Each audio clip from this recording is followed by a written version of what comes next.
Olá, hoje, 1º de maio, quarta-feira, prepara o teu cafezinho e vamos juntos para mais um dia de Café com Lexio. Em nome do Pai, do Filho e do Espírito Santo. Amém. Senhor, fazei-me instrumento de vossa paz. Onde houver ódio, que eu leve o amor. Onde houver ofensa, que eu leve o perdão. Onde houver discórdia, que eu leve a união. Onde houver dúvida, que eu leve a fé.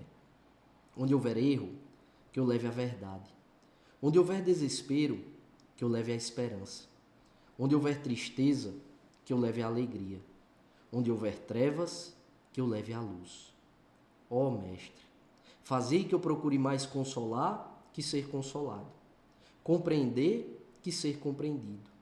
Amar que ser amado. Pois é dando que se recebe, é perdoando que se é perdoado, e é morrendo que se vive para a vida eterna. Amém. Nossa Senhora das Graças, rogai por nós. São José, providenciai e intercedei por nós. Continuamos unidos. Em nome do Pai, do Filho e do Espírito Santo. Amém. Hoje, especialmente, Hoje, 1º de maio, é dia de São José Operário. São José, que é patrono da Igreja Universal e é também patrono do trabalhador. Em 1955, o Papa Pio XII instituiu a festa de São José Operário para dar um protetor aos trabalhadores em um sentido cristão, a festa do trabalho. Hoje eu quero te fazer um convite especial. Na Netflix tem um documentário que foi adicionado recentemente, do ano de 2022, mas está lá. É Coração de Pai. É um documentário que conta com vários testemunhos dos milagres realizados por meio da intercessão de São José e das várias devoções a São José espalhadas pelo mundo inteiro. E eu queria te convidar a assistir. Chama a tua família para assistir. Faz a pipoca, o café, o chimarrão, o que for, o salgadinho, e assiste junto com a tua família esse documentário. Por quê? Porque edifica a nossa fé em nosso Senhor e aumenta o nosso amor a São José e, sobretudo, a Sagrada Família. Então eu te convido hoje, no dia de São José Operário, a assistir esse documentário. Se chama Coração de Pai. Te convido também a prestar mais atenção na vida de São José. A liturgia de hoje, a primeira leitura é a leitura do livro dos Atos dos Apóstolos, capítulo 15, versículos de 1 a 6. Qual é a síntese? Aqui narra um momento em que há uma confusão, né? Alguns discípulos vindo da Judéia ensinavam os irmãos de Antioquia dizendo que eles precisavam, para a salvação, serem circuncidados, como ordenava a lei de Moisés. E aí, quando São Paulo e Barnabé se deparam com isso, eles ficam muito felizes, né? Porque ali os pagãos estão se convertendo. Mas há aí um momento de contenda, de divergência. São Paulo e Barnabé vão até Jerusalém para narrar aos apóstolos os grandes feitos que estavam acontecendo, né? Os grandes milagres que Deus estava realizando por meio da missão deles, de Paulo e Barnabé, mas também dizer dessa confusão que deu, porque e aí? Tem que ser circuncidado para ser salvo? Como é que a gente vai resolver isso aqui? E aí eles começaram a orar, começaram a jejuar e se reuniram, os apóstolos e os anciãos, para tratar desse assunto. É isso, a primeira leitura de hoje é isso. Qual é a grande ideia força que a palavra de Deus na primeira leitura de hoje vem nos ensinar? Que o trabalho. Eles estão trabalhando em prol da construção da igreja. Isso aqui é o embrião dos concílios. Há uma questão que precisa ser tratada, reza, jejua, se reúne e vamos resolver. À luz do Espírito Santo, para manter a unidade da igreja. Aqui não é feito várias igrejas, entendeu? Ah, eu discordo disso aqui, então não. Então tu faz a igreja A, eu faço a igreja B. Não, somos um só corpo. Somos um só corpo. Vamos resolver as nossas diferenças em casa. E aí eles já estão ali no trabalho. Olha quanto trabalho os apóstolos desempenharam. Eles saem de Antioquia, vão até Jerusalém para resolver. E aí narram os milagres, mas dizem, está acontecendo uma coisa aqui. Então, o trabalho. E isso nos remete à figura de São José, operário. São José, sangue real, descendente direto de Davi. A descendência direta do rei Davi. Mas São José escolhe viver uma vida humilde, de carpinteiro, de artesão. E é São José que ensina nosso Senhor Jesus Cristo a trabalhar, o valor do trabalho. E São José não termina o seu trabalho com a criação do perfeito homem Jesus. Não.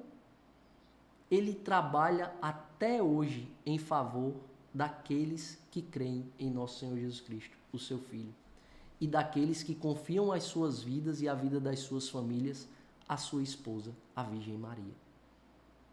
São José, sem dizer uma palavra, tem grande poder de intercessão no céu. É por isso que eu convidei você hoje a assistir esse documentário, porque são inúmeros os testemunhos de milagres realizados por meio da intervenção do Pai nutrício de nosso Senhor Jesus Cristo, o patrono da Igreja Universal e o patrono, padroeiro dos trabalhadores. É São José quem vai nos ensinar a dignidade do trabalho. Tudo o que devemos fazer de boa vontade e dando o nosso melhor. Você já pensou, aí no seu trabalho, você que é funcionário público, você que é empresário, você que é advogado, bombeiro, militar, o que aí na copa, no serviço geral, na gerência, com vendas, no seu ofício profissional. Se você pensasse hoje eu vou fazer como se eu estivesse fazendo diretamente para Jesus. A dignidade, o modo como você ia fazer, o zelo, o comprometimento, a diligência com que você ia exercer o seu ofício. É isso que São José, por meio de sua vida, quer nos ensinar e quer nos resgatar. A dignidade do trabalho. Às vezes a gente reclama do nosso trabalho. O trabalho é uma bênção. Só no nosso país há 8 milhões de pessoas que vivem essa dificuldade de não ter um emprego. A gente não deve murmurar e se lamentar pelo nosso trabalho. Pelo contrário, devemos sempre enxergar o nosso trabalho como uma bênção. E pela intercessão e pelo exemplo de São José, fazer o nosso trabalho da melhor maneira possível. De fato, como se estivesse fazendo para Jesus, porque no fim das contas é isso mesmo. Fazendo o nosso ofício ali da melhor maneira possível, nós estamos ofertando o nosso melhor para nosso Senhor Jesus Cristo. O evangelho de hoje está em João capítulo 15, versículos de 1 a 8, e eu faço questão de ler. Naquele tempo, Jesus disse a seus discípulos: Eu sou a videira verdadeira e meu Pai é o agricultor. Todo ramo que em mim não dá fruto, ele o corta. E todo ramo que dá fruto, ele o limpa para que dê mais fruto ainda. Permanecei em mim e eu permanecerei em vós. O ramo não pode dar fruto por si mesmo. Se não permanecer na videira, assim também vós não podereis dar fruto, se não permanecerdes em mim. Então, muitas vezes Deus começa a realizar uma obra na nossa vida. Mas quando a gente não está na graça de Deus, quando a gente resolve fazer do nosso jeito, e a gente não permanece em comunhão com o nosso Senhor, essa obra ela vai perecer. Muitas vezes a gente vê isso acontecendo na vida do outro. Deus começa a realizar uma obra, mas no meio do caminho perece. Perece por quê? Porque a pessoa não permaneceu na videira. Né? E quantas vezes a gente pode cair nessa tentação de achar que a gente dá conta, de achar que quem realiza as boas obras somos nós. Não somos nós. É a graça de Deus em nós. Toda bondade e generosidade advém dele. Que nós possamos criar essa consciência e pedir ao Espírito Santo essa graça.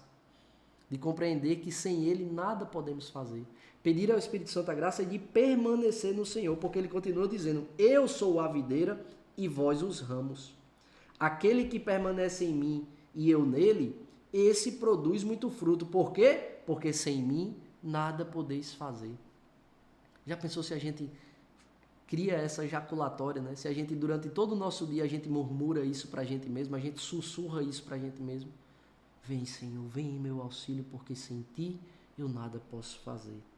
Quem não permanecer em mim será lançado fora como um ramo e secará. Tais ramos são recolhidos, lançados no fogo e queimados. Mais uma vez o Senhor fala da realidade do inferno. tanta gente no mundo pós-moderno que não acredita na realidade do inferno, inclusive dentro da igreja. Está aqui, é Jesus falando. A gente não precisa dar crédito às palavras dos homens, mas a gente precisa acreditar na palavra de Deus. É Jesus falando no versículo 6. Tais ramos serão recolhidos, aqueles ramos que não dão frutos, né? Serão recolhidos, lançados fora como um ramo e secará. Lançados no fogo e queimados. Mas, se permanecerdes em mim e minhas palavras permanecerem em vós, pedi o que quiserdes e vos será dado. Sabe por quê? Porque quando a gente está na graça de Deus, na maior parte das vezes a gente vai pedir aquilo que agrada o coração de Deus. E quando a gente pedir algo que vai contrário à vontade de Deus, Deus não vai nos dar, porque Ele quer a nossa salvação. Mas se a gente estiver na graça de Deus, olha o que Deus está prometendo. Pedi o que quiser e vos será dado. Porque quando a gente está enxertado na videira, a gente pede muita coisa que de fato agrada o coração de Deus. Por quê? Porque a gente está em comunhão com Deus. Mas ainda que a gente esteja em comunhão com Deus e a gente peça algo que é contrário à vontade de Deus, Ele mesmo nos socorre, Ele mesmo vem em nosso auxílio e não nos concederá. Por quê? Porque o Senhor é um Pai que nos ama e nos dá aquilo que nós precisamos, não necessariamente aquilo que nós queremos, porque nem tudo que nós queremos vai nos fazer bem. Creiamos na palavra de Deus e que pela intercessão especial hoje do glorioso patriarca São José, o Senhor nos abençoe e nos aprove a cada passo. Se vivo, vivo pela misericórdia do Senhor.